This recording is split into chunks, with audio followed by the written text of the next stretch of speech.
परम्पराम्।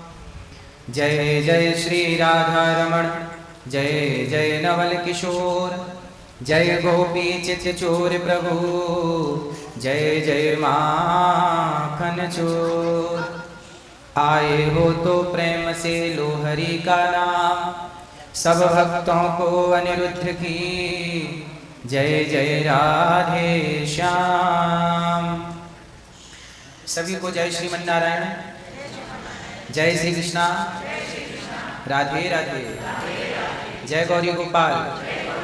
कैसे हैं आप लोग? आइए आप सभी लोग, हम सभी प्रेम से भगवान नाम का आश्रय ले लें, फिर कथा की गंगा में डुबकी लगाएंगे। सब लोग मेरे संग कहिए, श्री राम जय जय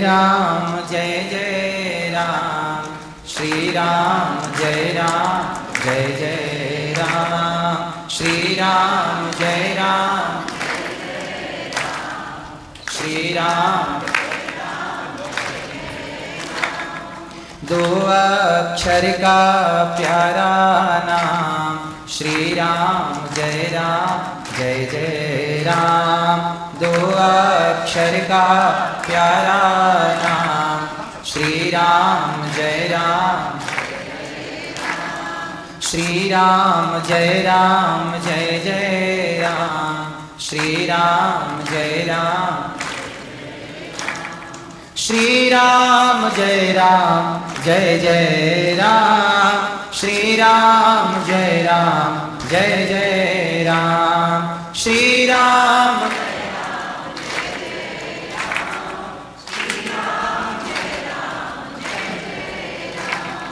करुणा करो कष्ट हरो ज्ञान दो भगवन, भव में फंसी नाव मेरी तार दो भगवन। करुणा करो भव में फंसी, दर्द की दवा तुम्हारे पास है, दर्द की दवा हाँ जिंदगी दया की भीख मांगती। सांसों की माला में सिमरों में सीताराम, सांसों की माला में सिमरों में सीताराम। श्री राम जय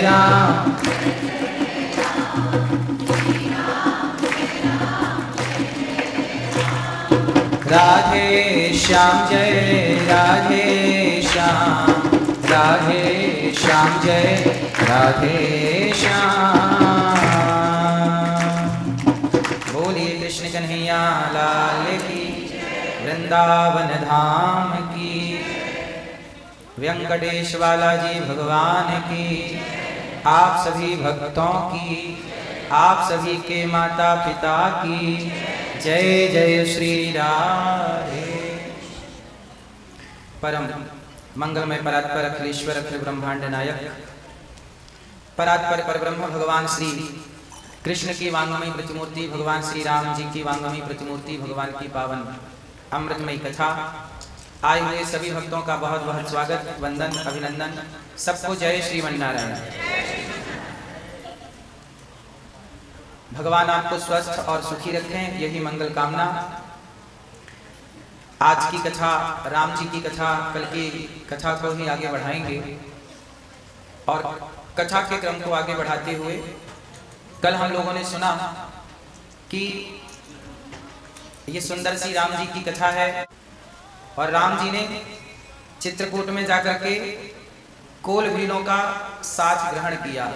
राम ही केवल प्रेम प्यारा, जान ले जो जान निहारा। भगवान को क्या पसंद है? प्रेम। क्या पसंद है? इसलिए भक्त को क्या करना चाहिए भगवान से? आज के युग में पता है क्या नहीं रहा? आज के युग में प्रेम की कमी है।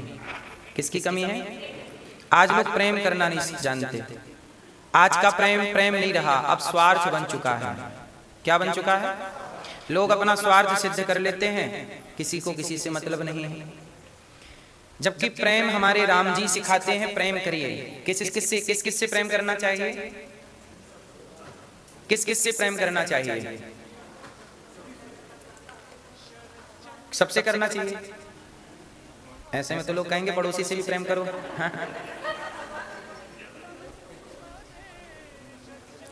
तो प्रेम किससे करना चाहिए? देखो, पेड़ की जड़ में पानी डाल दीजिए तो फिर पत्तों तक, फल, डाली, शाखा सब तक चला गया। अलग से तो सींचना नहीं पड़ेगा ना। तो कहां पानी डालें? हाँ, तो किससे प्रेम करेंगे तो सबसे प्रेम हो जाएगा? किससे? भगवान से। अच्छा, मैं आपको कह दूं कि भगवान से भी बड़ा कोई है तो उससे प्रेम करिए। नहीं है? खुद से प्रेम। ठीक है। अच्छा चलो, भगवान कृष्ण आए, बोलो हाँ। राम आए, किसके लिए आए? हाँ, परित्राणाय साधूनां विनाशाय च दुष्कृतां धर्म संस्थापनार्थाय संभवामि। तो भगवान किसके लिए आए हैं? धर्म की रक्षा के लिए। तो धर्म से प्रेम करिए, उसी धर्म के लिए भगवान भी आते हैं। तो धर्म से प्रेम करेंगे तो सबसे प्रेम हो जाएगा। अलग से प्रेम करने की जरूरत, तो धर्म से प्रेम कीजिए। अब धर्म क्या है उसके बारे में जानते हैं। किससे प्रेम करें तो सबसे प्रेम होगा? किससे? अब बताइए आप भैया, धर्म क्या है? नहीं बताएंगे? गुस्सा है?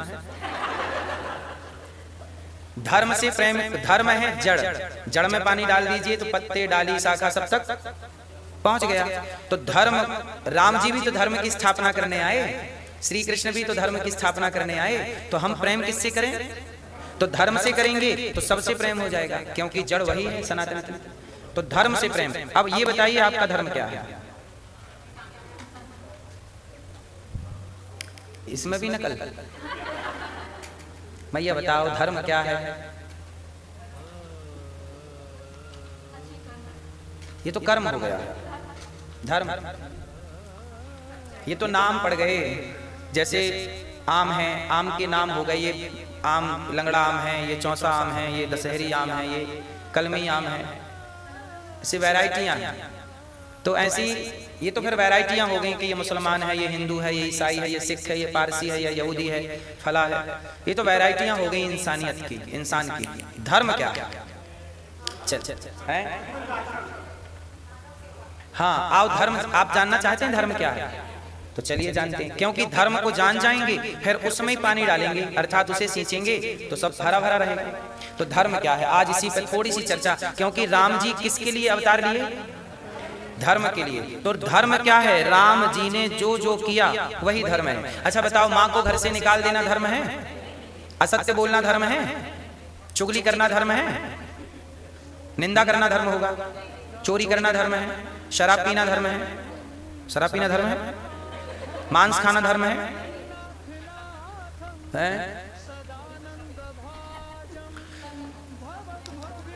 तो ये धर्म से हम क्या हो गए? विरुद्ध आचरण करने लग गए। राम जी ने क्या किया? धर्म का पालन किया। राम जी सारी जिंदगी किस पर रहे? धर्म पर रहे। और जो व्यक्ति धर्म पर चलता है वही अपने लक्ष्य को पाता है। रावण धर्म से हट गया। और रावण जब रावण इतना बड़ा ज्ञानी पंडित था पर धर्म से हट गया। हट गया मीन्स कैसे? पराई स्त्री को चुरा के ले आया, ये धर्म तो नहीं था। तो धर्म से हट गया तो क्या हुआ? रावण की लंका जल गई। तो आपको किससे नहीं हटना? धर्म से। धर्म क्या है? तो धर्म को समझ लीजिए। सबका धर्म अलग अलग है। आपका धर्म अलग है। कैसे? आप पुत्र हो तो आपका धर्म, पुत्र का धर्म अलग होता है। आप पिता हो तो आपका धर्म अलग है। पुत्र का धर्म अलग है और पिता का धर्म। अच्छा पति हो आप तो आप पति का धर्म अलग है। भैया आप भाई हो, भाई का धर्म अलग है। आप स्त्री हैं, आपका धर्म अलग है। आप माँ हैं तो आपका धर्म अलग है। पत्नी है, आपका धर्म अलग है। पुत्री है, आपका धर्म अलग है। मतलब जब आप पिता बनते हैं तो धर्म कुछ और होता है, जब आप पुत्र होते हैं तब धर्म कुछ और होता है। तो ये बात समझ में आ रही है आपकी? तो सबका धर्म अलग अलग है। इस समय आप कहाँ है ये देखने की बात है। अभी आप क्या निभा रहे हैं? जब आप पिता की सेवा करते हैं तो पुत्र का धर्म है वो अपने माता पिता की सेवा करे, आपका धर्म है माता पिता की सेवा करना। लेकिन जब आप पिता बन जाते हैं तो माँ बाप की सेवा करते रहिए, पर पुत्र को संस्कार दीजिए, ये पिता का धर्म है। यदि आपका पुत्र बिगड़ता है, यदि आपका पुत्र गलत रास्ते पर चला गया, तो केवल पुत्र की गलती नहीं होगी, इसमें आपकी पिता की भी गलती होगी कि आप कहाँ थे जब बच्चा बिगड़ रहा था। क्योंकि कुम्हार यदि घड़ा टूटा है, फूटा है, तो किसकी गलती है? हाँ, क्योंकि कुम्हार ने ही घड़े को बनाया। घड़े को बनाया किसने? हाँ, तो जब आप घड़ा खरीदेंगे तो बजा के ना खरीदेंगे, ठोकते हो। 50 रुपए के 100 रुपए के घड़े को ठोक बजा के खरीदते हो, तो फिर आपको ठोक बजा के ना ईश्वर चेक करेंगे कच्चे हो पक्के हो। इसलिए आप वो कुम्हार हैं। जैसे कुम्हार घड़े से दो चीजें, बहुत चीजें बनती हैं, पर दो चीजें समझिए। घड़े से मतलब मिट्टी से चिलम भी बनती है। चिलम समझते हैं? चिलम आप लोग समझते हैं? गांजा पीते हैं लोग, चिलम वगैरह। तो मिट्टी की चिलम भी बनती है और मिट्टी से घड़ा भी बनता है। एक बार क्या हुआ, एक आदमी, एक कुम्हार था, वो मिट्टी से चिलम बना रहा था, चिलम। तो वहां पर एक संत जी आए। संत जी ने कहा क्या कर रहे हो? बोले कि हम मिट्टी से चिलम बना रहे हैं, हमारा चिलम का काम है। संत जी ने कहा चिलम मत बनाओ, तुम मिट्टी से घड़ा बनाओ, मौसम गर्म है, तुम्हारे घड़े अच्छे बिकेंगे, पैसे तो कमाने हैं, पैसे तो कमाने हैं, तो चिलम से ना कमा के घड़े से कमा। उसने कहा ठीक है मैं चिलम नहीं बनाऊंगा। घड़े बनाए और घड़े बना के बेचा, बेच करके बाजार में जब किसी आप जैसे भक्त ने घड़ा खरीदा, तो घड़ा खरीद के उसने द्वार के बाहर पानी भर के रख दिया, प्याऊ कि कोई भी मुसाफिर निकलेगा राहगीर पानी पी जाएगा। एक संत जी ने उस घड़े का ठंडा सा पानी पिया, और जब पानी पिया तो संत जी के हृदय से आवाज आई, वाह कितना शीतल, कितना ठंडा जल है, आनंद आ गया। तब उस घड़े की मिट्टी से आवाज आई, मिट्टी ने कहा कुम्हार धन्यवाद तुम्हारा। मिट्टी ने किसको धन्यवाद दिया? कुम्हार धन्यवाद तुम्हारा। संत जी ने कहा कुम्हार का धन्यवाद क्यों? मिट्टी। तब मिट्टी ने कहा कि कुम्हार ने तो मुझे चिलम बनाने के लिए निकाला था। किसी संत ने कह दिया कि चिलम क्यों, घड़ा। तो उसके विचार बदले थे, उसने विचार बदल लिए कि चिलम नहीं घड़ा। उसके विचार बदले, मेरी जिंदगी बदल गई। यदि वो मुझे चिलम बना देता तो मैं भी जल रही होती, जो मुझे पीता वो भी जल रहा होता। उसने मुझे घड़ा बना दिया, मैं भी ठंडा हूँ, जो इसका जल पी रहा उसे भी शीतलता प्राप्त हो रही है। कुम्हार के विचार बदले, मेरी जिंदगी बदल गई। तो आपका एक विचार किसी की जिंदगी बदल सकता है। आपका एक विचार किसी की जिंदगी। और हम आपसे कहते हैं किसी की जिंदगी आप मत बदलिए, बदलना है तो अपनी जिंदगी बदल लीजिए। जब आप अपनी बदल लोगे, अपने बच्चों की बदल दोगे, तो फिर आप किसी की मत बदलिए, क्योंकि आप किसी और की क्यों बदलेंगे? अपने बच्चों की और अपनी बदल लीजिए। तो आपकी जिम्मेदारी है कि आप बच्चों को क्या देंगे? संस्कार। कौन से संस्कार? कि आपका बुढ़ापे में आपका बेटा सम्मान करता रहे, घर से ना निकाल दे। ठीक है, तो ये सब चीजें किससे संभव है? धर्म से। अच्छा, धर्म कहाँ कहाँ होता है? जैसे पुत्र का धर्म है सेवा करना, एक और धर्म है धर्म न दूसर सत्य समाना। सत्य बोलना क्या है? अच्छा, संसार का सबसे बड़ा पाप क्या है? सबसे बड़ा पाप है नहीं असत्य सम पातक पुंजा। सबसे बड़ा पाप है असत्य बोलना, और सबसे बड़ा पुण्य क्या है? सत्य बोलना। सबसे बड़ा पुण्य है सत्य बोलना। तो आप लोग सत्य बोलते हैं क्या? सत्य तो कभी कभी माना कि थोड़ा सा निकल जाए, तो वो जो थोड़ा सा निकल गया वो पुण्य है कि पाप है? तो आप पाप ही करते हैं। इसलिए राम जी ने पूरी जीवन लीला में, राम जी ने कभी असत्य नहीं कहा। राम जी ने पूरे जीवन में, इसलिए राम भगवान है। राम कौन है? क्यों है? क्योंकि उन्होंने कभी असत्य। तो मनुष्य का धर्म क्या है? सत्य बोलना। फिर दूसरा दया करना, जीव मात्र पर दया। और धर्म क्या है? आप और धर्म के डीप को समझते हैं, गहराई को समझते हैं। अच्छा ये बताओ, आपकी आंखों में धर्म है कि नहीं? जैसे अभी आपकी आंखों में चश्मा है, चश्मा तो है, पर चश्मे के अंदर जो आप देख रहे हैं वो धर्म है या नहीं? अच्छा, आंखों से देखने में भी धर्म होता है, पता है? कानों से सुनना भी एक धर्म है। कैसे? सिद्ध करिए कि आंखों से देखना धर्म कैसे है? जैसे आप अपनी माँ को देखते हैं इन्हीं आंखों से, और इन्हीं आंखों से अपनी पत्नी को देखते हैं। देखने वाले कितने हो गए? मतलब देखने वाले आप एक हो गए, पर दिखने वाले कितने हो गए? अब ये बताइए कि दोनों को एक ही नजरिए से देखते हैं कि अलग अलग है? ये किसने डिसाइड किया कि इसे माँ के नजरिए से देखो, इसे पत्नी के? ये किसने डिसाइड किया? किसने? यही है धर्म। आपके अंदर यदि धर्म मर जाए तो आपका भेद मिट जाएगा कि माँ है और पत्नी है। तो व्यवहार कैसे? जैसे कुत्ता, बिल्ली, पशु, पक्षी। अच्छा, पशुओं के अंदर धर्म नहीं होता, पशुओं के अंदर क्या नहीं होता? कैसे? जैसे बिल्ली, कुत्ता, कोई भी जीव को देख लीजिए, कुत्ता जिस माँ से पैदा होता है ना, जवान होने के बाद वो कुत्ता उसी माँ के साथ संबंध बनाने लग जाता है, हाँ या ना? क्योंकि वो पशु है, हाँ या ना? क्योंकि उसके अंदर क्या नहीं है? धर्म। आपके अंदर क्या है? आपको पता है कि ये पत्नी है तो इसे कैसे देखना है, ये माँ है तो इसे कैसे देखना है, ये पिता है इसे कैसे देखूं, ये पति है इसे कैसे देखूं। दोनों को आप अलग अलग नजरिए से देखते हैं, और ये नजरिया आपको किसने दिया? यही। जब तक ये धर्म जिंदा है तब तक आप हैं। जिस दिन धर्म मर जाएगा उस दिन क्या हो जाएंगे आप? पशु। इसलिए आपको किसने जीवित रखा है? धर्म ने। तो हमारे आंखों में भी धर्म होता है। आंखों में क्या होता है? धर्म। अच्छा, कानों में क्या होता है? कानों में क्या होता है? कानों से क्या सुने? कानों से वही सुनिए जो धर्म है।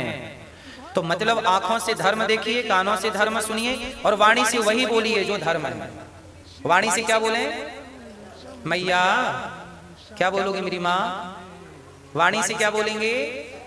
वही जो धर्म है। ठीक है? तो राम जी ने, इसलिए दास अनिरुद्ध वही कार्य करता है जो धर्म होता है। हमने अपने जीवन में वह काम नहीं किए जो अधर्म है।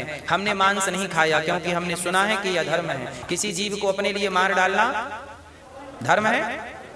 हमने मांस नहीं चुना, शराब नहीं चुनी, गुटखा, तंबाकू, सिगरेट, किसी का अपमान नहीं चुना। हम आपका दिल दुखाएं ये पुण्य है कि पाप है? क्यों हम बेवजह दिल दुखाएं, क्यों बेवजह पाप कमाएं? इसलिए हमने क्या चुना? हमने वो सारे काम चुने जिस काम से हमें पुण्य प्राप्त होगा। क्या चुना हमने? वो चुना जिससे हमें क्या मिलना है। इसलिए ये दास अनिरुद्ध गौरी गोपाल आश्रम में वृद्ध माओं की सेवा करता है, गायों की सेवा करता है। गौरी गोपाल आश्रम में 323 वृद्ध माताएं हैं, हजारों भक्त भोजन करते हैं, और गौरी गोपाल आश्रम में 175 बच्चे निःशुल्क पढ़ते हैं। इन सब की सेवा करना ये पाप है कि पुण्य? तो हमने पुण्य को चुना। आप भी गौरी गोपाल की सेवाओं से जुड़ना चाहें तो राहुल जी बैठे हैं यहाँ पर, नाम लिखाकर जरूर रसीद प्राप्त करिएगा, तो आप भी सेवाओं से जुड़ सकते हैं।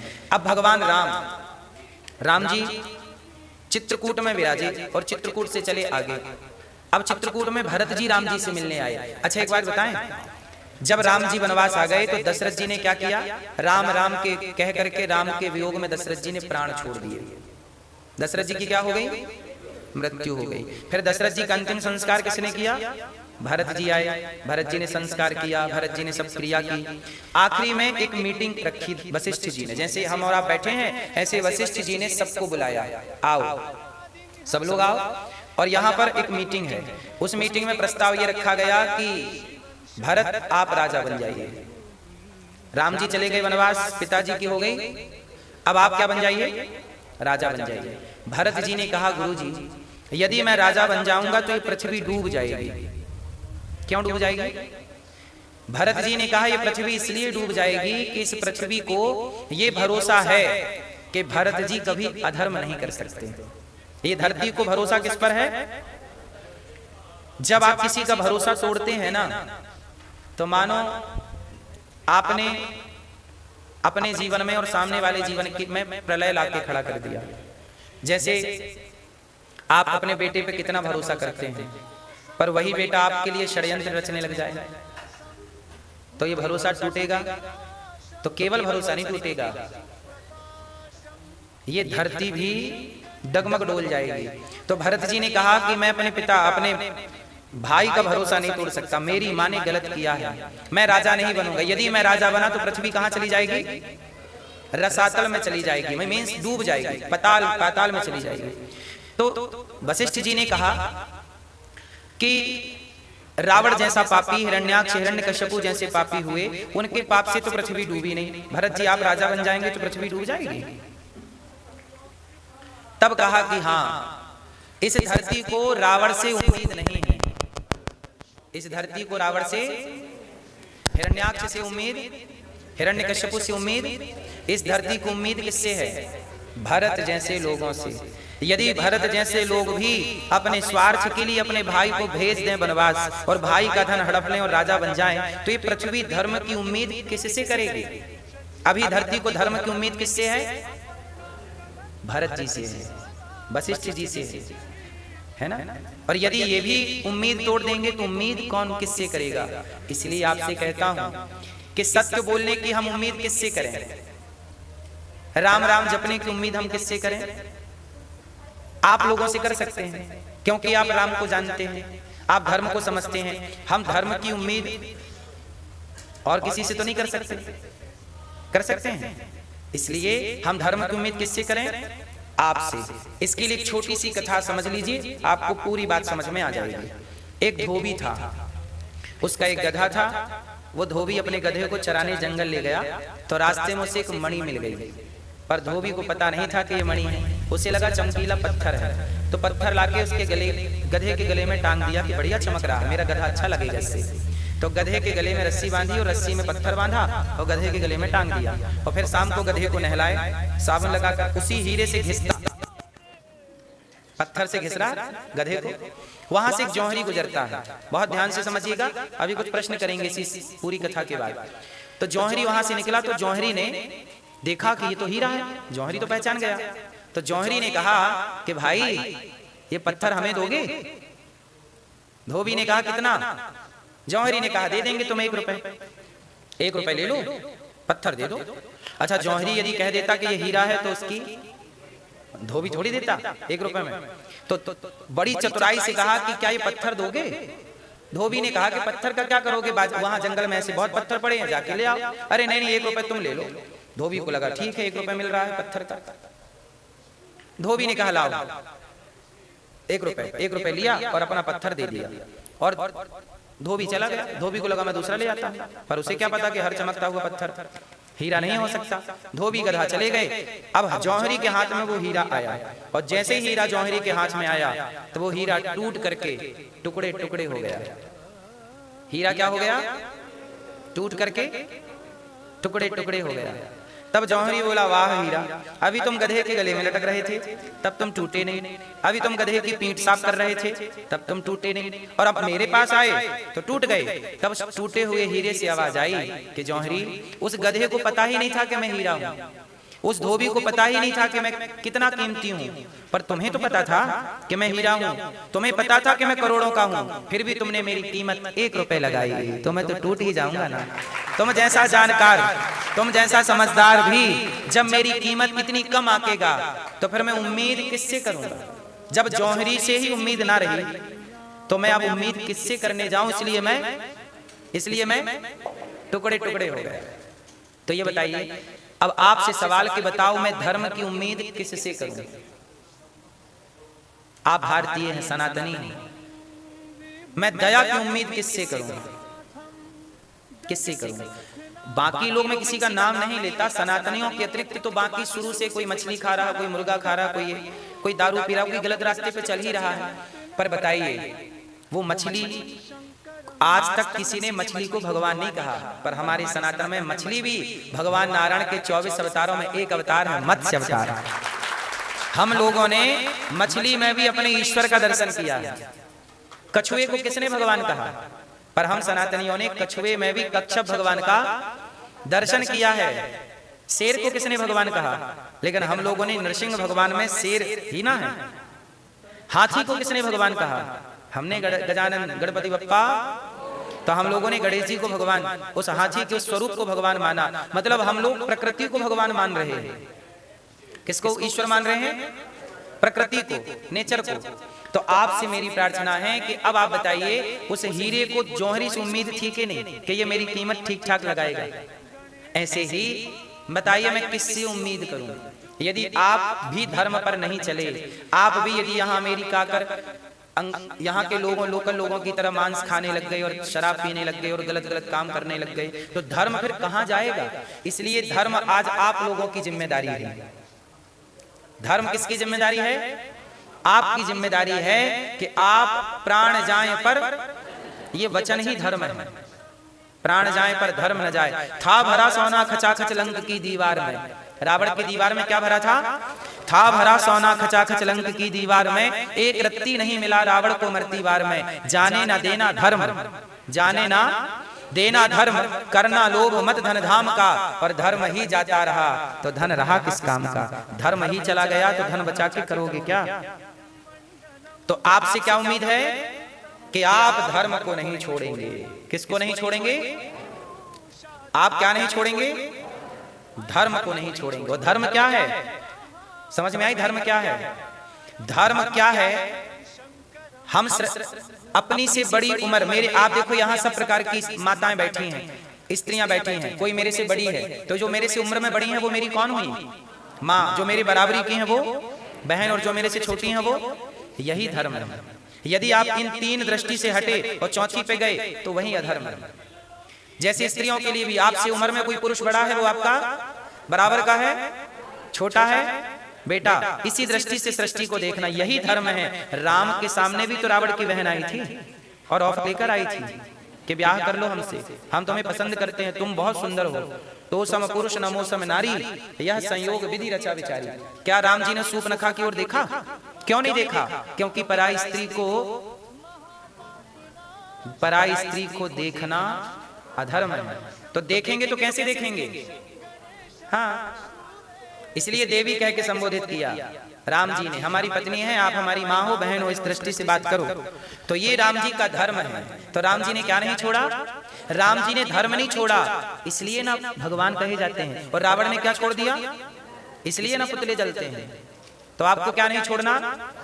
अमेरिका का क्या नहीं छोड़ना? अपना धर्म। स्वधर्मे निधनम श्रेय पर धर्मो भयावह। अपना धर्म सबसे श्रेष्ठ है। ठीक है। तो राम जी भरत जी से मिलने भरत जी गए और राम जी से कहा आप लौट चलिए। तब राम जी ने क्या दिया? शीश पे खड़ाऊं और अखियों में पानी, शीश पे खड़ाऊं और अखियों में पानी, राम भक्त ले चला रे राम की निशानी, राम भक्त ले चला रे राम की। शीश पे खड़ाऊं, शीश पे और अखियों में पानी, शीश पे राम भक्त ले चला राम की निशानी, राम भक्त ले चला राम की, राम भक्त ले चला रे राम की निशानी, राम भक्त ले चला रे। क्या लेके चले? राम जी के चरण पादुका भरत जी ने कहाँ रखे? और चले। और राम जी की चरण पादुका भरत जी रखे और 14 साल राम जी का इंतजार किया। राम जी का इंतजार किया। धर्म क्या कहता है? ये नहीं कि मैं भाई का धन हड़प लूं। भरत जी ने राम जी का धन नहीं, राम जी आएंगे वो राजा बनेंगे, तब तक मैं अयोध्या की सुरक्षा करूंगा, सेवा करूंगा और पर सेवा रक्षा करूंगा। पर सिंहासन में कौन बैठेगा? अभी राम नहीं है तो कौन बैठा है? राम जी की पादुका। अच्छा एक बात बताओ, आपके घर का राजा कौन है? पत्नी? आपके घर का राजा पत्नी है। तो राजा पत्नी तो आप रानी ये राजा ये रानी तो सही, वो सही बोल रहे हैं बेचारे। तो आप घर का राजा कौन? पिता। आपके घर का राजा कौन? पापा। पापा हु इज पापा? पापा रॉन्ग, पिताजी राइट। पापा मीन्स पापा एक तरह की गाली होती है। पापी, पापा मतलब पापी। तो ये पापी कहाँ पहुंचे? पापी जल्दी आओ भोजन कर लो तो आप लोग दिन में 10-20 गालियां तो पापा को चिपका ही देते हैं पापा रॉन्ग है। पापा एक गाली है, वो स्पष्ट गाली है सनातन में। पापा मीन्स क्या? पापा गाली है एक प्रकार की। संस्कृत में पापी को पापा कहते हैं। संस्कृत में पापी को, जैसे एक चौपाई तुलसीदास जी ने लिखी है, उसको मैं बोल रहा हूं, उसमें भी पापा शब्द आएगा। अब आप अर्थ बताइएगा। कलयुग का यह परम प्रतापा, मानस पुण्य होय नहीं पापा। ये आ गए आपके पापा जी।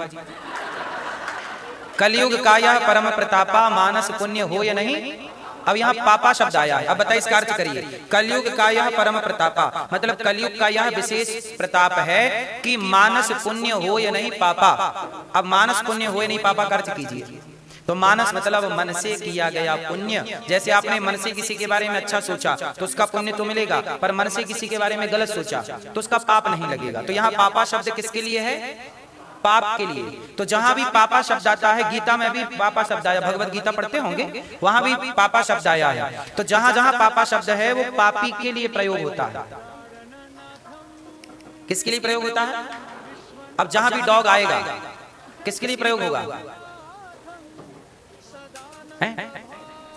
भाई डॉग किसके लिए प्रयोग? कुत्ते के लिए। जहां भी कैट आएगा, हाँ, जहां भी कैट है बिल्ली है, जहां भी डॉग है कुत्ता है, उसका दूसरा कोई अर्थ हो सकता है? ऐसे ही जहां पापा आएगा वहां प्रयोग किसके लिए होगा? हाँ, तो पापा नहीं, सही क्या? पिताजी, बाबूजी, ठीक है। और माँ को क्या बोलते हैं? क्या बोल, माँ को क्या बोलते हो? Mummy. Mummy, mummy means, mummy मतलब मरी हुई। वो मम्मी है, जल्दी में बच्चे बोलते मम्मी कहाँ हो, तो वो मम्मी को जल्दी में मम्मी ही बोलते हैं। तो आप तो अभी मम्मी नहीं बनी ना, अभी टाइम है मम्मी होने में, लेकिन पहले ही से जिद है जल्दी मम्मी मम्मी मम्मी, तो मम्मी नहीं। सही शब्द क्या है? अच्छा मम्मी आप लोगों ने, अच्छा बोलते कि नहीं लोग मम्मी? मम्मी कहां से आई है? कहां से आई? मम्मी का अर्थ है, पहले क्या था, हमारा देश गुलाम था मुसलमानों से, तो वो लोग अम्मी जान कहते थे, तो अम्मी से मम्मी हो गया। अम्मी से क्या हो गया? मम्मी। तो मम्मी बिल्कुल गलत है, तो सही क्या है? माँ। और सही है मैया। क्या बोलते हैं? मैया। तो सबसे उत्तम मैया, माँ, माता जी, ठीक है। भैया भगवान कृष्ण क्या बोलते हैं? यशोदा को मैया। और भगवान राम क्या बोलते हैं? कौशल्या माँ को माँ। तो माँ सबसे उत्तम। अच्छा माँ शब्द कहां से आया? माँ। माँ आया, माँ की जननी है गाय। गाय का बच्चा क्या बोलता है? माँ। माँ कैसे रमाता है? माँ। आपने सुना कभी? तो माँ शब्द की जननी गाय है, इसलिए गाय को माँ कहा जाता है, क्योंकि माँ शब्द ही गाय से प्रकट हुआ है, इसलिए गाय माँ है। इसलिए गाय से, हाँ, डैड, डैड तो डैड है, वो तो ऑलरेडी मरा हुआ है। डैड, डैड की होनी नहीं, डैड, वो डैड ही है, पूरा डैड बॉडी है। अरे बेटा अपने से नहीं कि चलो हम ये चलाने, क्या चलता है? अरे भाई मम्मा तो ऑलरेडी मामा है, शकुनी मामा है तो अपने पास, मामा ऑलरेडी है, ऑलरेडी मामा है। माँ शुद्ध क्यों नहीं बोलना? गलत क्यों? अपने से हम अपने हिसाब से क्यों चलें? इसलिए तो कहते हैं अपने हिसाब से नहीं चलना। धर्म जो कहता है, जो है, जो रास्ता है हम उसी से चलेंगे, अपना रास्ता खोदना स्टार्ट नहीं करेंगे कि हम अपना अलग रास्ता बनाएंगे। अब देख लीजिए ना, मैं महाभारत से इसको आपको समझा देता हूं। महाभारत में कौरव कितने पक्ष हैं? पांडव। और अब कौरवों की तरफ भी धर्म है और पांडवों की तरफ भी धर्म है। आपके प्रश्न का उत्तर है ये, सुनिएगा। कौरवों के पास कौन धर्म है? धर्म के अवतार कौन है उस समय? कौरवों के संग कौन धर्म के अवतार कौन थे? हैं? विदुर जी। और पांडवों के साथ धर्म के अवतार कौन है? नहीं, धर्मराज युधिष्ठिर। धर्मराज युधिष्ठिर के दो अवतार हुए हैं एक साथ, एक लीला में। तो धर्मराज युधिष्ठिर के कितने अवतार हुए? दो। एक रूप से विदुर जी हैं धर्म के अवतार, और दूसरे रूप से धर्मराज। ये दोनों धर्मराज हैं। ये दोनों क्या है? धर्मराज हैं। इनके दो अवतार क्यों हुए, इसकी भी एक कथा है। आपको टाइम हो तो मैं सुना दूं, 2 मिनट की। एक्चुअली क्या हुआ था, एक समय की बात है कि ये पद्म पुराण और अन्य पुराणों में इसकी कथा है। हुआ क्या था कि एक संत थे, वो संत ना जंगल में बैठे तपस्या कर रहे थे। तो उन संत का जंगल में थे, एक राजा के यहाँ चोरी हुई। तो चोरी होने से क्या हुआ कि राजा के सिपाही चोरों के पीछे लग गए। चोरों ने देखा कि हम पकड़े जाएंगे, तो जंगल में संत जी की कुटिया थी और वो समाधि लगाए थे, तो सारा चुराया हुआ धन राजा का संत जी के पास रख दिया और चोर छिप गए। अब राजा का धन बरामद किसके यहाँ हुआ? संत जी। तो सिपाहियों को लगा ये बाबा जी चोर हैं, इन्होंने राजा का धन चुराया और हमारे पकड़ में ना, इसलिए आंखें बंद करके बैठ गए। तो संत का अब उन्होंने क्या कहा, राजा के पास ले आए कि आप चलो राजा के दरबार में। पर संत जी जो थे ना वो गहरी समाधि में थे, उठाए उठ ही नहीं रहे किसी से, बहुत जगाया। तो वहां के सेनापति ने आदेश किया कि चलो हम ही इसे दंड देते हैं। एक सूल गाड़ दिया। उन ऋषि का नाम था मांडव्य। क्या नाम था? मध्य प्रदेश में नर्मदा के किनारे एक मांडव क्षेत्र है, मांडव इंदौर के आसपास मांडव क्षेत्र है, वो उन्हीं मांडव ऋषि के नाम से मांडव पड़ा। तो ये वहां की घटना है, नर्मदा मां की तट की। तो मांडव ऋषि को उन्होंने क्या किया, एक सूल गाड़ दिया नीचे। सूल होता है पैना सा नुकीला, गाड़ दिया और संत जी को ऊपर बिठा दिया। तो नीचे से सूल चुभता हुआ उनके सर से निकल गया। पर उनकी समाधि, ये बच्चे बैठ जाएंगे तो बहुत अच्छा रहेगा। बेटा बैठो हैं। तो इनकी मैया समझाएंगी, मम्मी होगी तो नहीं समझा पाएगी। मम्मी तो वैसे ही मम्मी हो चुकी है, माँ तो मैया बोलना है ना। तो हम आपको तो सही बता रहे हैं कि मम्मी रॉन्ग राइट। तो आपको भी, आप भी तो कहलाते बेटा मम्मी करो, बेटा मम्मी करो। उनकी क्या गलती, आपने सिखाया मम्मी क्या हो, आपने सिखाया होता मैया कहो तो क्या बोलते। हाँ चलिए। तो मांडव ऋषि का क्या हुआ कि उन्होंने सूल गाड़ दिया और बिठा दिया। तो नीचे से सूल चुभता हुआ सर से निकल गया। पर संत जी इतने तपस्वी थे, उनकी समाधि नहीं खुली, ना उनकी समाधि भंग हुई, वो चुपचाप तपस्या करते रहे। जब उनकी समाधि, अब समाधि कैसे खुली, तो समाधि खुलने की अलग कथा है। तो वो कथा मैं आपको अभी नहीं सुनाऊंगा, अभी केवल उनकी कथा सुना। जब समाधि खुली तो वो राजा के दरबार पे गए, उन्होंने नीचे सूल कटवाया। तो वैसे सूल चुभा और वो राजा के पास गए और राजा से कहा कि राजन, तुम्हारे मंत्रियों ने मुझे सूल पे चढ़ाया और देखो मैं मरा नहीं, मतलब तुम्हारा जो धन था वो मैंने नहीं चुराया, बिना पड़ताल किए, बिना छानबीन किए मुझे दोषारोपण कर दिया गया। और देखो सूल। अब राजा तो चरणों में गिर पड़े, महाराज मैं तो तुच्छ प्राणी हूँ, आप इतने बड़े संत हैं कि सूल चुभा और आपकी कुछ नहीं हो रहा। तब वो मांडव ऋषि ने यमराज को बुलाया, यमराज यहाँ देखो तपस्या का बल, यमराज यहाँ। यमराज जी आए, जी महाराज ये बताओ कि मुझे जो सूल चुभा है, जरा मेरी डायरी पलट के देखो कैसा मैंने क्या पाप किया, जबकि मैं तो जन्म से समाधि में बैठा हूँ, मैंने इस जन्म में कोई भी पाप, तो फिर मुझे ये सूल क्यों चुभा आर पार, मैंने तो कोई पाप नहीं किया, जब से होशमाला में संत हूँ, हजारों साल बीत गए मेरी तपस्या करते करते, ये कौन सा पाप, जरा डायरी खोलो। तो यमराज जी ने हिसाब किताब देखा तो कहा कि महाराज पिछले जन्म में जब आप 5 साल के थे, छोटे से बालक, तो उस समय आपने क्या किया, तितली पकड़ी। क्या पकड़ी? तितली उड़ी, बस में चढ़ी, वो सुना तितली, तितली को आपने क्या किया, कांटा लिया और तितली के पीछे से कांटा घुसाया और उसके आगे आर पार कर दिया। छोटे छोटे बच्चे ना तितलियों के साथ खेलते हैं, यदि मिल जाए तो वो कांटा चुभा देते हैं। अच्छा छोटे बच्चे को पता नहीं पाप क्या है, पुण्य क्या है, दर्द क्या है, पीड़ा क्या है, वो तो खेल है। तो छोटे बच्चे, मैं कितने साल का था, 5 साल का, तो मांडव ऋषि ने कहा कि क्या कर दिया आपने कि तितली को कांटा चुभो दिया। इस कारण जब तितली को कांटा आपने चुभोया आर पार, तो आपको भी सूल चुभा, तो पिछले जन्म का हिसाब। तब फिर वहां पे डांट लगाई यमराज जी को मांडव ऋषि ने। मांडव ऋषि बोले, यमराज आप तो वहां बैठे रहते हो, धरती पे आकर के क्या आप पाप से बच सकते हो? आप तो ऐसा बता रहे हो कि 5 साल का बच्चा थोड़ी जानता है, इसलिए आज से अपना नियम में संशोधन करो। 5 साल तक का बच्चा कोई भी पाप करेगा, वो पाप उस बच्चे को नहीं लगेगा, क्योंकि उसे पता ही नहीं होता कि ये पाप है। इसलिए मेरी गलती क्या, मैं बच्चा था और मुझे दंड देने की क्या जरूरत, संशोधन करो। जाओ मैं आपको शाप देता हूँ, वहां बैठे रहते हो, जाओ 100 वर्ष के लिए आप धरती पे आओगे। तो मांडव ऋषि के शाप से धर्मराज, धर्म मतलब वो यमराज, यमराज को धर्मराज भी कहते हैं, यमराज जी को क्या कहते हैं, हे धर्मराज 100 वर्षों के लिए आपको धरती पे आना होगा, जाइए। तो वही धर्मराज संत के कहने से 100 वर्षों के लिए विदुर जी, तो विदुर जी कौन है, साक्षात धर्मराज के अवतार। और कुंती बुआ के यहाँ, कुंती बुआ को मंत्र दिया दुर्वासा ऋषि ने, किस मंत्र को पढ़ देना पुत्र होगा, वो देवता आकर के।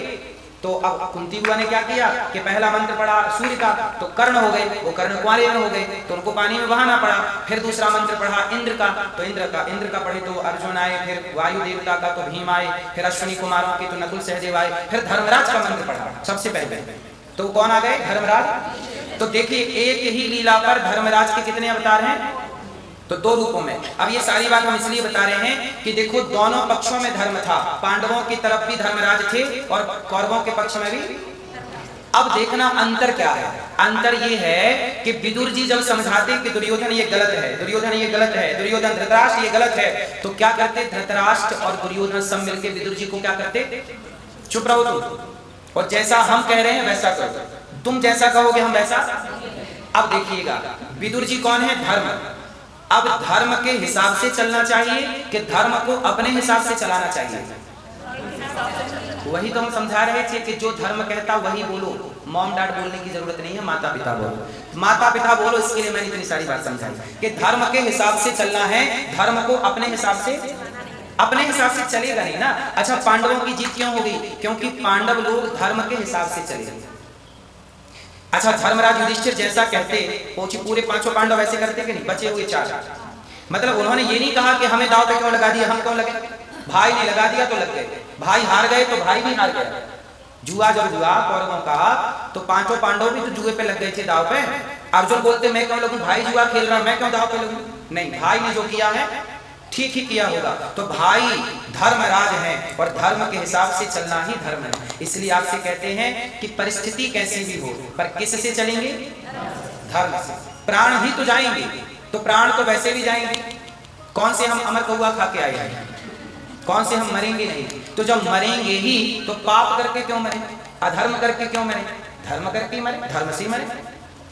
ठीक है, तो जीवन में किससे चलना है, धर्म से। राम जी किससे चले, इसलिए कौरवों की हार हुई क्योंकि उन्होंने धर्म को अपने हिसाब से चलाना चाहा। बाद में विदुर जी ने कहा कि अब मैं जा रहा हूं। तो विदुर जी आपने देखा होगा पूरे महाभारत में विदुर जी नहीं थे, क्योंकि विदुर जी छोड़ करके चले गए। बाद में उन्हीं विदुर जी के घर भगवान श्री कृष्ण गए थे, जहां विदुर जी की पत्नी विदुरानी ने भगवान को छिलकों का, किसका भोग लगाया, भाव में ऐसी डूब गई बेचारी कि भगवान आए हैं तो भूल गई क्या खिलाऊं क्या ना खिलाऊं। भगवान बोले बड़ी भूख लगी है, तो केला भगवान को दे रही है, तो केले का फल तो फेंक देती है और जो छिलका होता है वो, और भगवान छिलकों का भोग लगाते हैं। और छिलका खाते हुए जब विदुर जी 56 भोग लेकर आए तो भगवान ने 56 भोग ग्रहण करते हुए कहा काका जी जो स्वाद मुझे उन छिलकों में आया वो आपके 56 भोग में, तो मुझे आपके 56 भोग में स्वाद नहीं है। तो भगवान किसके भूखे हैं, हाँ भाव के भूखे हैं भगवान, भाव के भूखे हैं भगवान, भाव से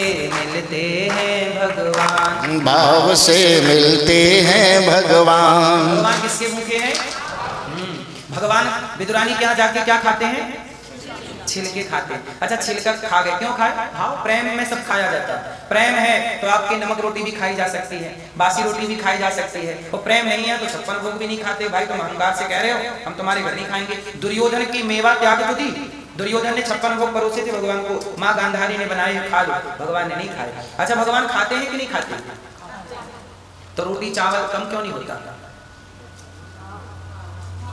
यदि भगवान खाते हैं तो जो आपने जैसे दाल चावल सब्जी रोटी खीर पूरी रखी, भगवान खाओ तो कुछ कम होना चाहिए ना। जैसे आप हमारे सामने कुछ रखेंगे कहोगे खाओ तो हम तो खा के थाली साफ कर देंगे, कम हो जाएगा। पर भगवान के आगे रखोगे तो 10 का 10 भरा रहता है। इसका मतलब ये हुआ हम खाते हैं, भगवान खाते हैं कि नहीं, जोर से खाते हैं, चलो मान लिया।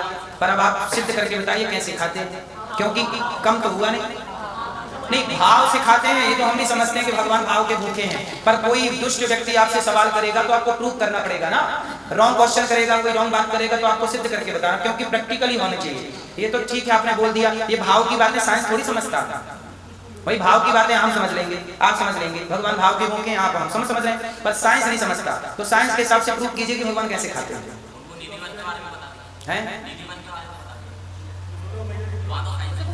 हाँ साइंस में चलो एक और आप बता सकते हैं। देखो आपका नॉलेज बढ़े, ये सारी बातें हम इसलिए बता रहे हैं, जो आपका नॉलेज है वो तो आप बता ही देंगे, लेकिन इसमें ऐड हो जाएगा एक चीज और। क्या ऐड कर सकते हैं इसमें, ये भगवान खाते हैं, कैसे खाते हैं। अब आप कहो कि अब तर्क क्या रहेगा कि जैसे हमने भगवान के सामने पूरी थाली रखी, 4 रोटी रखी, चावल रखा, खीर रखी, कम कुछ नहीं हुआ, तो कैसे माना जाए कि खा लिया। इस तर्क का उत्तर है, इस तर्क का उत्तर है जैसे पुष्प के रस को मधुमक्खी ग्रहण कर लेती है। जैसे आप एक गुलाब तोड़ कर लाइए और गुलाब का वजन कीजिए, उसका वजन माना कि 10 ग्राम है। कितना है, माना कि 10 ग्राम। अब 10 ग्राम के गुलाब में एक मधुमक्खी आकर बैठ जाए और जरा 2 मिनट बैठी रहे, और बैठने के बाद वो क्या लेके उड़ जाएगी, शहद लेके उड़ जाएगी, उसका रस लेके उड़ जाएगी, है ना। अब जब शहद लेके उड़ गई उसके बाद आप उसको रखिए गुलाब को, तो उसका वजन घटेगा कि नहीं, जोर से जोर से, नहीं घटेगा। कितना लेके उड़ेगी? नहीं घटेगा। जैसे वो वजन जस का तस रहेगा, उसी तरह जैसे गुलाब से मधुमक्खी ने शहद ग्रहण कर ली पर उसका वजन कम नहीं हुआ, ऐसे ही भगवान ने आपकी थाली से वो प्रसाद ग्रहण कर लिया जो भाव से आपने समर्पित किया, पर भोजन घटा नहीं, जस का तस रहा, और भगवान ने ग्रहण भी कर लिया। जैसे पुष्प का वजन घटा नहीं पर शहद ग्रहण कर लिया मधुमक्खी ने। ये है साइंस कि यदि ऐसा संभव है मधुमक्खी के साथ, तो ऐसा संभव क्यों नहीं? तो भगवान तो भावग्राही जनार्दना, लिखा क्या है भगवान किसके भूखे हैं? हाँ, तो भाव से ग्रहण करते हैं, परंतु भगवान कैसे भाव से ग्रहण करते हैं? जैसे मक्खी शहद ग्रहण कर लेती है। ठीक है। अब कोई प्रश्न कर ले आपसे, इस मधुमक्खी से एक चीज और समझा और समझ सकते हैं। जैसे कोई कहते हैं ना भगवान है तो दिखते क्यों नहीं? अच्छा, आप लोगों को लगता है कि भगवान है? आप कितने लोगों को विश्वास है कि भगवान है? दिखते हैं? आपने भगवान को देखा? नहीं देखा। आपने भगवान को देखा भैया? नहीं देखा। आपने देखा? नहीं भैया, आपने नहीं देखा। आपने देखा भगवान को? नहीं देखा। आपने देखा? आपने देखा कि नहीं देखा? देखा। आपने देखा भगवान को? नहीं देखा। अब देखो, आप लोग यही गलती करते हैं। आप लोग कहते हैं आपने भगवान को नहीं देखा। इस तरह मुंह करिए, देखो ये कौन है? पर आप लोग कह रहे हैं भगवान को नहीं देखा और रोज आते हो भगवान को देखने। इसका अर्थ यह है कि अभी आपके मस्तिष्क में ये सेट है कि भगवान नहीं है तो पत्थर है। क्या सेट है? अच्छा ये बताओ, पत्थर के खंबे से प्रहलाद के लिए कौन प्रकट हुआ? वो पत्थर से जब भगवान प्रकट हुए ना, उस पत्थर की तो प्राण प्रतिष्ठा भी नहीं थी, वो तो मंदिर का हिस्सा भी नहीं था, वो तो एक महल का हिस्सा था। लेकिन प्रहलाद के विश्वास के कारण भगवान कहां से प्रकट हुए? खंबे से प्रकट। यदि प्रहलाद के लिए पत्थर के खंबे से भगवान प्रकट हो सकते हैं, तो प्रहलाद के लिए खंबे से क्यों आए? क्योंकि प्रहलाद का क्या मजबूत था? विश्वास, कॉन्फिडेंस। आज क्या कम है? विश्वास। आज आप लोग कहते हैं हमने भगवान को नहीं देखा। अरे भगवान को आपने बार बार देखा है। क्या शिशुपाल ने भगवान को नहीं देखा था? क्या दुर्योधन ने भगवान को नहीं देखा था? क्या रावण ने भगवान को नहीं देखा था? देखा इन सब ने था, पर ये सारे लोग पहचान नहीं पाए। क्या रावण राम को पहचान पाया? क्या दुर्योधन कृष्ण को पहचान पाया? क्या शिशुपाल भगवान कृष्ण को समझ पाया? समझ पाता, पहचान पाता तो गाली क्यों देता था? 100 गालियां रोज। इसका मतलब ये हुआ कि भगवान को देखा इन लोगों ने भी था, पर क्या नहीं कर पाए? ऐसे ही आप भी देखते हो, पहचान नहीं पाते। अब आप लोगों को लगता है कि नहीं, भगवान जब सामने धनुष बाण लेकर आएंगे, चक्र लेकर आएंगे, तब हम मानेंगे कि भगवान है। आप इस रूप को भगवान नहीं समझ पाते। आपको लगता है चलो मंदिर चलते हैं, दर्शन भी कर लिया, सब कर भी लिया, पर मस्तिष्क में ये सेट है कि नहीं, ये भगवान थोड़ी है, ये तो मूर्ति है। जब आपने यही मान लिया कि पत्थर है, तो फिर मंदिर जाने का फायदा क्या? इसलिए भगवान के लिए है मानो तो मैं गंगा माँ हूं, ना मानो तो बहता। कबीर दास जी कहते हैं मोकू कहां तो ढूंढे बंदे, मैं तो तेरे पास में, ना काशी में रहता, ना कावा ना रहता कैलाश में, मोकू कहां तो ढूंढे बंदे, मैं तो तेरे पास में, खोजी होए तुरंत मिल जाऊं पल भर की ही तलाश में, मोकू कहां तो ढूंढे बंदे, मैं तेरे विश्वास में। मैं कहां हूं? तेरे।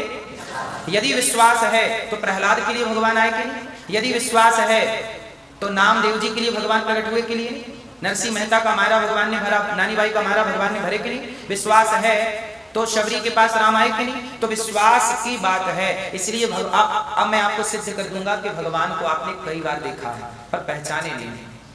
ठीक है, सिद्ध कर दो। बोलो भगवान, बोलो भगवान। कितने अक्षर हैं? मात्रा साइज गिन लो, 5। भगवान हो गए। अब ये 5 को समझ लोगे तो भगवान समझ में आ जाएगा।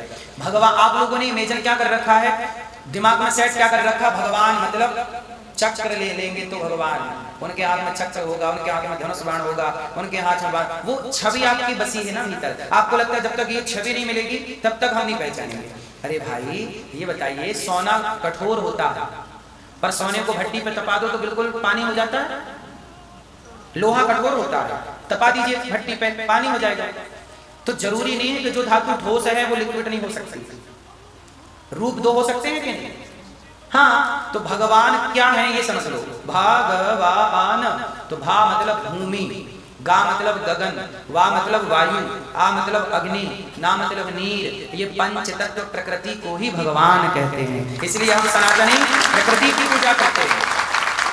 अच्छा ये बताइए, आपको पानी में मैं डुबा दूं 1 मिनट के लिए और फिर आप छटपटाने लग जाएंगे और दबाए रखूं, छटपटाएंगे कि नहीं? किसके लिए छटपटाएंगे? किसके लिए? हाँ, जो वायु है, सच बताइए ये प्राण वायु क्या है? ऑक्सीजन क्या है ये? है? आपको नहीं लगता कि ये वायु के रूप में ईश्वर ही है? अरे पंच तत्वों में एक हवा है, वायु है। अब देखिए, आप सब लोग कहते हैं तुम हो एक अगोचर प्राणपति। अब देखना, यहाँ रुकिए, आप लोग गा तो खूब लेते हो, उसके रहस्य को नहीं समझ पाते। तुम हो प्राणपति, अब यहाँ प्राण पे रुकिए, तुम हो एक अगोचर सबके प्राण। तो भगवान को क्या बोला गया? तुम सबके प्राणों के। तो ये प्राणपति का अर्थ समझाओ जरा आप मुझे, यहाँ भगवान को प्राणपति क्यों कहा गया है? भैया समझाओ। हाँ, पति मतलब रक्षक, रक्षा के अर्थ में पति का शब्द का प्रयोग हुआ है, तो प्राणों के पति। तो ये बताइए, आपके प्राणों के रक्षक कौन है? और प्राणों की रक्षा कैसे होती है? वायु से। प्राणों की रक्षा, हाँ, तो जो प्राणपति हैं वो वायु के रूप में तो है। तो आप कहते हो हमने भगवान को नहीं देखा, और दिन भर तुम वायु ले रहे हो, भगवान ही तो अंदर बाहर हो रहे हैं, नहीं हो रहे? अभी आ रहे हैं वहां। अब जैसे दूसरा आप लोग रोटी खाते हैं, भोजन करते हैं, काय में पकती है? अग्नि कौन है? अग्नि भगवान का ही स्वरूप है, इसलिए अग्नि से ही ना आप स्वाहा करते, स्वाहा स्वाहा। ये अग्नि भगवान का मुख है, ये अग्नि क्या है? भगवान का मुख। तो भगवान कोई भी आहुति ग्रहण करते हैं, किससे ग्रहण करते हैं? इसलिए हवन कुंड होता है, अग्नि होती है, स्वाहा वहीं से न जाएगा, साकर वहीं से न जाएगा। तो वही ना अग्नि भगवान का स्वरूप है। तो अग्नि तो आपके भीतर भी अग्नि है, जठराग्नि। यदि ये सत्संग आपको पसंद आया हो तो वीडियो को लाइक करें और ऐसे ही दिव्य सत्संग सुनने के लिए हमारे चैनल को सब्सक्राइब अवश्य करें। रियल सनातन वर्ल्ड में आपका हार्दिक स्वागत है।